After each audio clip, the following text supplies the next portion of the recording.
Well, thank you for tuning in to 2020 Podcast. This is Sir. I'm here joined by a great friend of mine, someone I consider my brother, the one and only Sazuan Judkins. And Sazuan, I can honestly say we've known each other for, we can say over 10 years, can't it? Yeah. Long time, man. We're getting older. Oh, yeah. Absolutely. But we still look good. That's the important part. But I like I was telling you earlier, I was thinking about this particular segment called the Business Minute, and I'm just trying to show that my people that being an entrepreneur is achievable. You know, it is something that is within our grasp. So I wanted to snag you for a quick minute, you know, get your inputs on some questions, just a couple of tidbits we want to hit on and just see what you think about it. All right. So first off, we already got your name. Go ahead and state the name of your business. The name of my business is, well, actually, if we're talking about on paper, it's the Grooming Arts Gallery and Lounge, LLC. Also, Sugar Barber, LLC. If we're talking about social media, now I go by I Create Confidence. All right. That's the whole spiel. Okay. And if you don't mind, let the people know, you know, what the functionality of your business is. What do you do?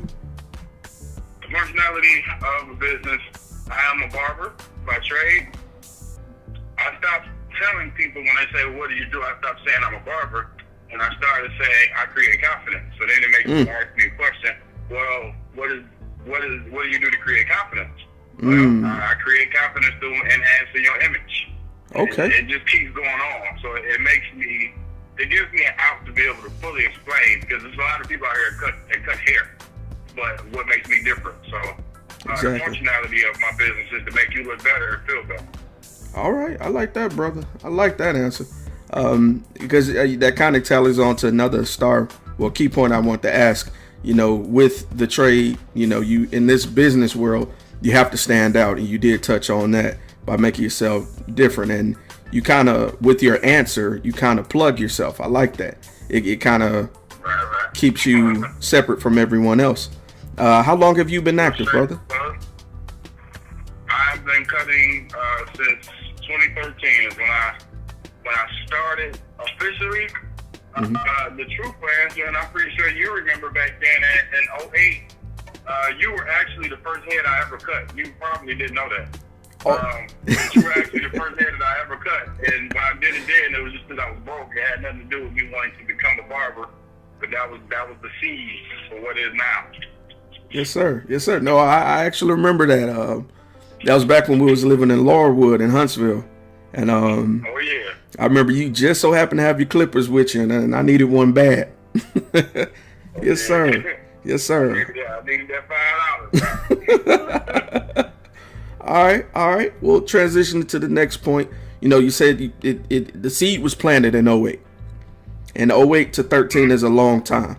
I wanted to ask, what besides that moment, what inspired you to keep going? Like, what inspired you to take it from that initial haircut to pursuing your license? Well, for me, what happened was in 2013, my godson's mother, by the way, I guess I'll plug her. She now has her own salon and studio in Huntsville, Alabama, called Calm Studios.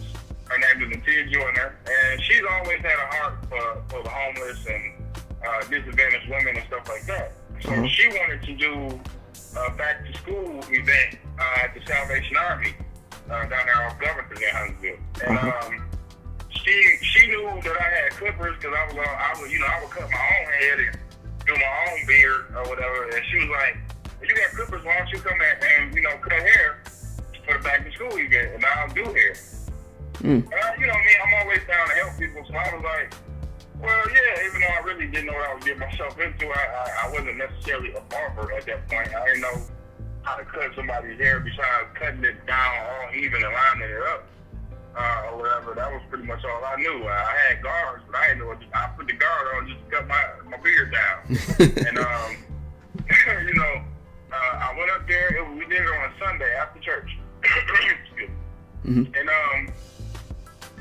I got there, and it's like 10 or 15 dudes looking at me like, "You the barber?" I'm like, "Yeah." And she was just sitting there chilling, like, "Yeah, what's going on you today?" But what ended up happening was the person that made the flyer didn't put on the flyer that she was going to be doing hair and I was going to be cutting hair. They just put back to school haircut. So everybody had came for me. Eventually, some people came to get their hair done and braided and whatnot by her. But it was like I was working, man.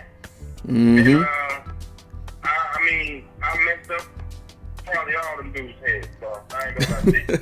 And I cut them all, though. I cut everybody that sat down that thing. And when we got done, the crazy part is they was looking at us like, "So when y'all coming back?" Wow. We on doing it again, but she looked at me, and I looked at her, and she was like, "We'll be back next Sunday?" And I was like, "Yeah, we'll be back next Sunday." So the first month, we ended up doing it every Sunday, going up to the Salvation Army, cutting their hair, and doing their hair for free. And after that last Sunday of that month, we was like, "Man, we tired. Like, we gotta do something about this." Like, we made a schedule and basically said, "All right, we're gonna come up here 3 Sundays out of the month, so we'll have 1 Sunday off, but we ain't gotta do it." Okay. All right, cool. We did that for like 7, 8 months straight, and Wow. within that first month was when I fell in love with it, because what started happening to me is like, it wasn't like I was doing like crazy nice days, clean fades and crispy lineups. It was all pretty mediocre at that point. But these guys were so happy to get messed up haircuts. Mm-hmm. It made me, I fell in love not with the haircut part of it, but with the reaction from the people. That was the first thing about being a barber that I fell in love with, was the reaction from the people who I was servicing. Yeah. And it made me, I started to notice that every Sunday I would be in church, and I couldn't wait to get out so I could go cut. And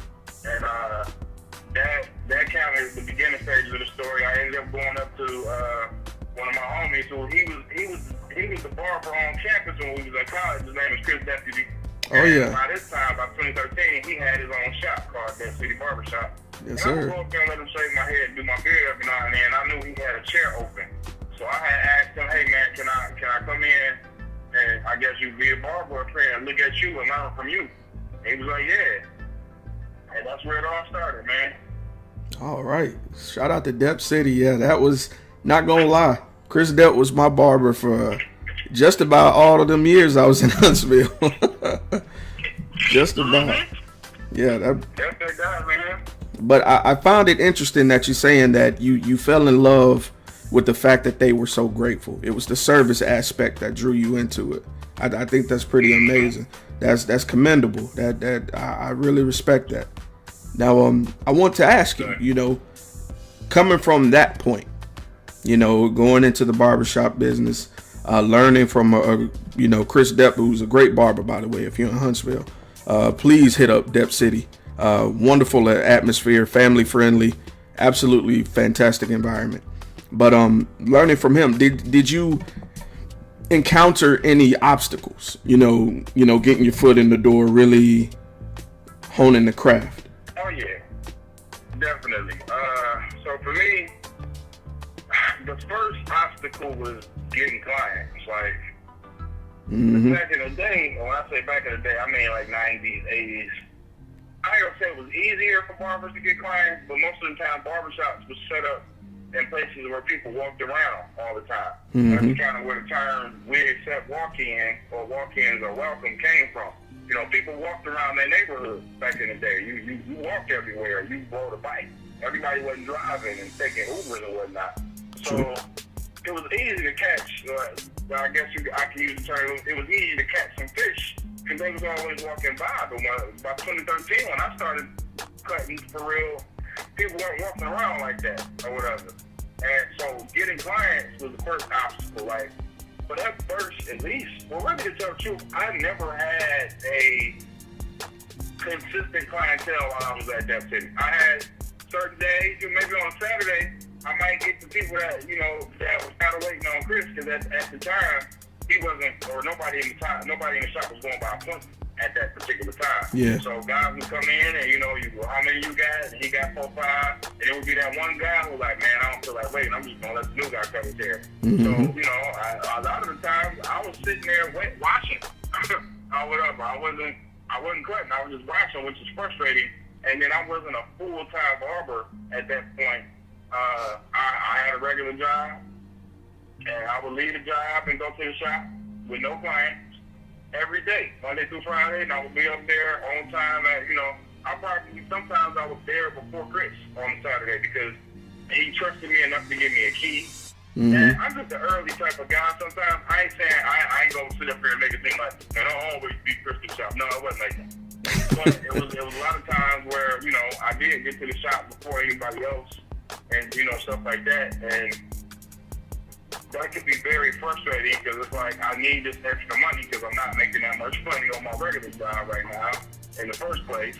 Mm-hmm. But it taught me how to be consistent because that's the only way you're gonna get clients as a barber. Like, you gotta be there. If you're not there, people are not they ain't gonna ask for you.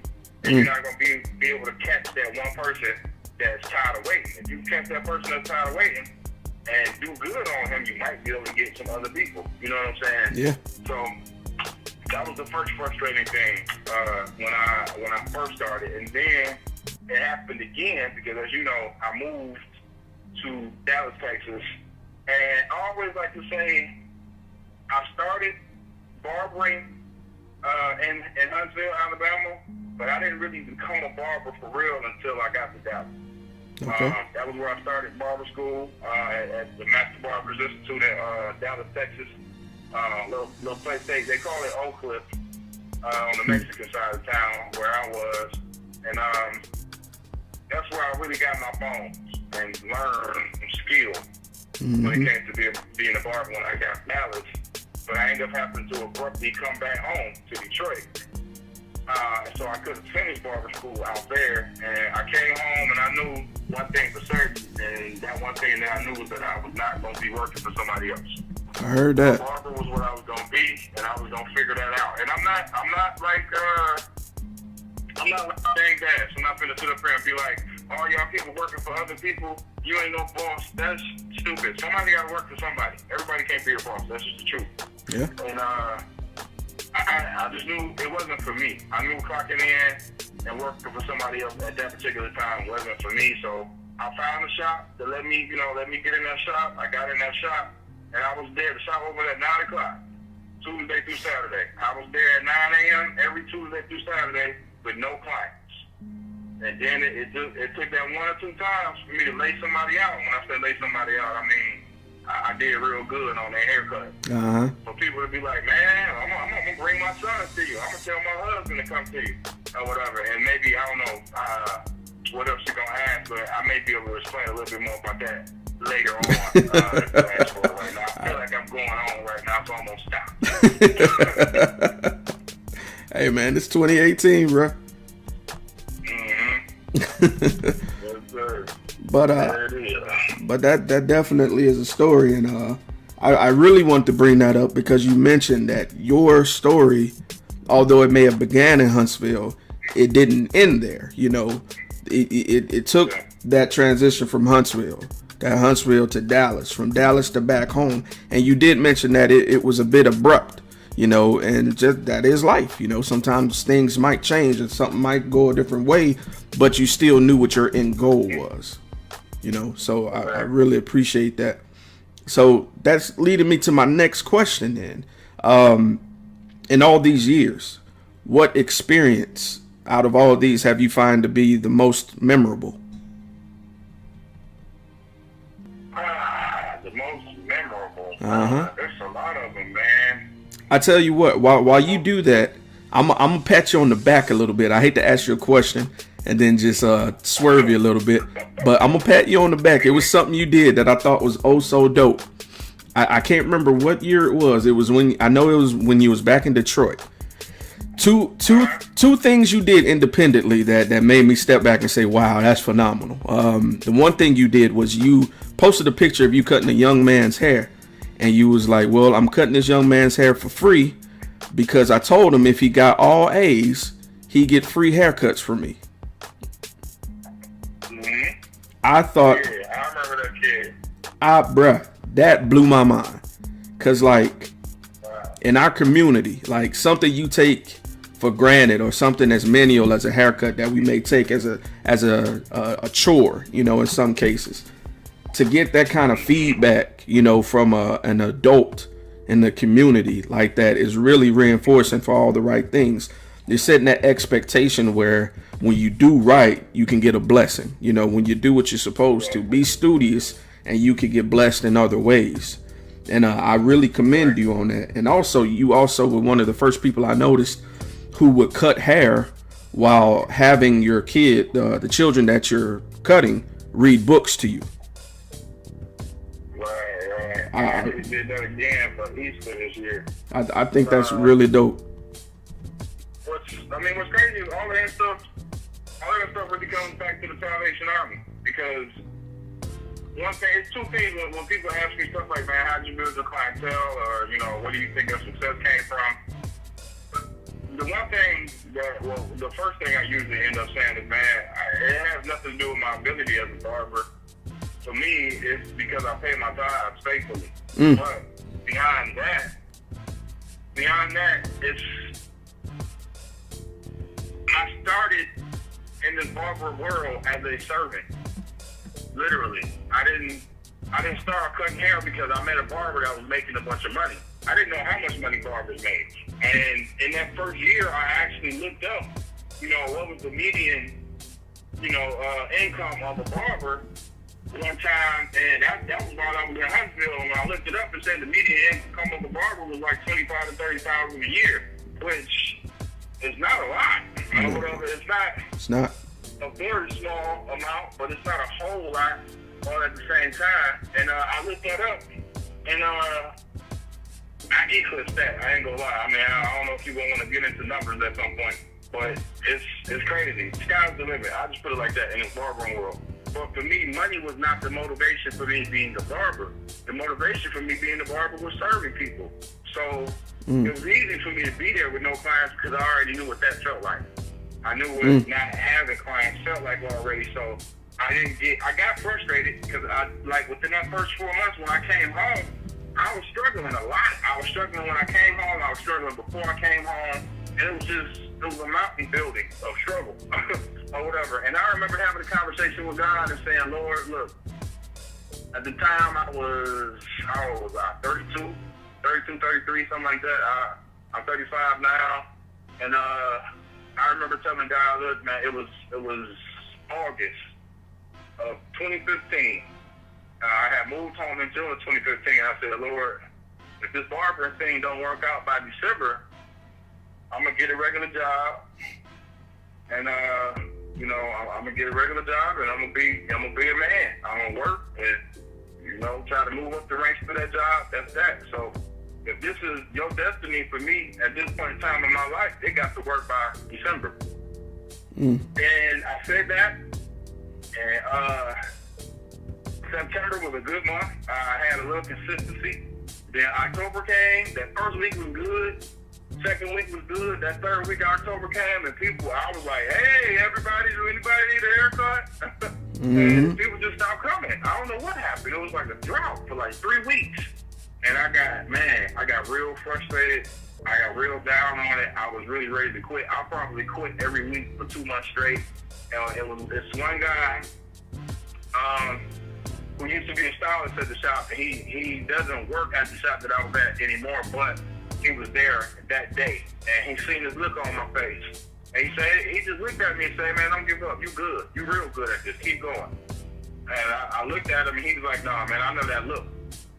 I didn't even have to say nothing. He said, I know that look. But he said, some people need to give up, but you don't. And I didn't. I kept going. And November was the week before Thanksgiving came, and when I tell you, it's been consistent since that point. I thought it was a fluke. It was like November came, well, the week before Thanksgiving came, and I thought that people were just coming because everybody get their haircut between Thanksgiving and Christmas. So I thought in January, it wasn't going to pick back up like that. I thought it was going to take a downturn, and it stayed consistent, and it's been consistent ever since then. That was 2015. It keeps getting better. Oh yeah. And like I said, it all goes back to service though. Barbering is it's not like engineering. Engineering is you serve people through certain things, but it's not an industry that's made to serve people. For real. Barbering is literally made to serve people. You have to be able to interact with people in order to do this. Well, if you look at money all the time, you ain't gonna make it. You're gonna get frustrated when you get broke. You know what I'm saying? And I'm glad that I was broke for a time in my life. You knew me. You knew when I was broke. We were broke together. Yes, we were. Or whatever. And because I'm not broke now, thank God, hallelujah.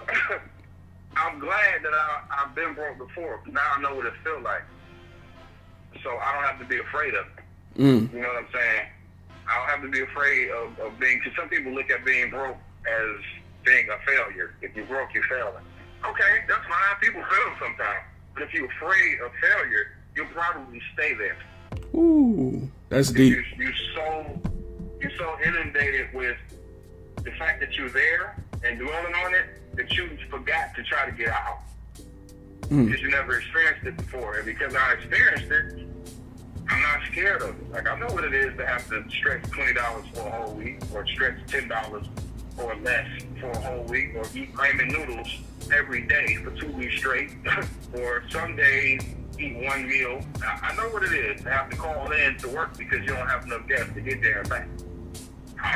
I know how that feels. You know what I'm saying? So I'm not scared of it, or whatever. And that would probably be the biggest advice I would have for people who know you didn't ask for my advice at that particular point. But what other questions you got? No, that was literally the next one.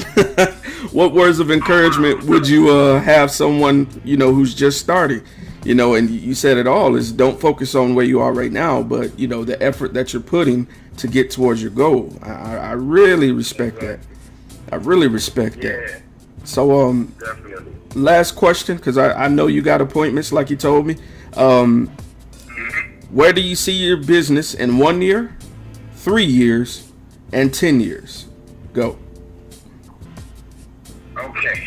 In 1 year, my hope is in 1 year I'm able to either open my first shop of my own or move into a private suite. Okay. Because, I guess we haven't talked about that particular portion, but I do what we call man wigs or male units. And it's a private type of situation. Some guys, they don't want to be seen, so that means I got to go in the shop mad early in the morning or be there late at night because they don't want to be seen and stuff like that. And if I got a private suite or my own shop with a private suite in it, I ain't got to worry about that.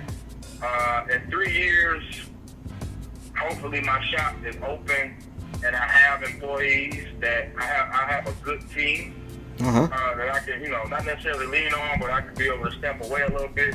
You said 1, 3, and 5 or 1, 3, and 10? 1, 3, and 10, sir. Yeah, 3 years, I'm hoping that my shop is thriving because when you open a new business, a lot of people, if you never looked into business before, if you open a new business 3 years, they tell you don't open a business unless you can pay the bills for 3 years right now. Because they said most businesses, if they don't tank, they're going to tank within 3 years, or they don't begin to turn a profit from what they expect to open up until the 4th year, usually. Whatever. So hopefully in 3 years, if I have my own shop, my shop is turning a profit, and I can open, more shops, which leads to my 10-year goal, which in 10 years, I hope to have 3 or 4 shops in different states. I don't want to just have shops here. I want to be able to reach people in different states because God has blessed me to be able to travel the whole United States. And I'm hoping within this next year I'll be able to fly out of the country to cut some hair. And I know it can be done because I know barbers that do it. But God has blessed me to be able to. It hasn't been any state that I've been to in the past 3 years, and I've been to a lot of states that I didn't end up cutting hair. Even if I didn't go to cut hair. Listen, I don't get on the airplane without my clippers. Yep, I know that for a fact. I'm gonna get on the airplane without my clippers on my birthday, and that's because my girl you're not working. That's the only reason I'm not crazy. No matter what state I go to, I always end up cutting hair, and I'm blessed to be able to do that. I've been to a lot of different states in the past 3 years, so hopefully I'm able to open up shops in different places in the next 10 years. All right, brother. I love it, man. I love it. Well, brother, I 100% want to say thank you from the bottom of my heart. You're my first interviewee for the show, so I'm going to take this experience and run with it. I really appreciate everything that you said. And in case you ain't know, Sazuan and I are brethren of the same line of Phi Beta Sigma Fraternity Incorporated, Gamma Epsilon chapter, Spring 2K. The gorgeous Gamma Epsilon chapter. Gorgeous Gamma Epsilon chapter. But brother, yes sir, the gorgeous Gamma Epsilon chapter. But brother, thank you so much, man. This means the world to me. I'm pretty sure this is going to reach plenty of people listening. And let them know where they can find you on like Instagram. What's your tag? Oh yeah, well first man, I want to thank you for letting me be, the first to be on the show, man. I really appreciate that. So Instagram, you can find me at I Create Confidence. That's create _confidence on Instagram, or even if you type in Suge the Barber on Instagram, you can find me. On Facebook, you can find me at facebook.com/Suge the Barber. Yes, sir. And if you're wondering why he picked Suge, it's because he does look like Suge Knight. Exactly. And one other thing, I do have an application. If you ever are in the Metro Detroit area and you want to get a haircut, download my app. My app is available in the Google Play Store and the Apple App Store. It's called I Create Confidence. Oh, didn't know that, brother. Look at you. All right, yes, that's a big old mob, sir. Yeah, it is. Yes, sir. Big old mob. All right, brother. Well, once again, thank you, Sazuan. Bruh, you've been a blessing to the people listening and to me. We'll get up again. Yes, sir. All right. Thank you very much, man. No problem, bro.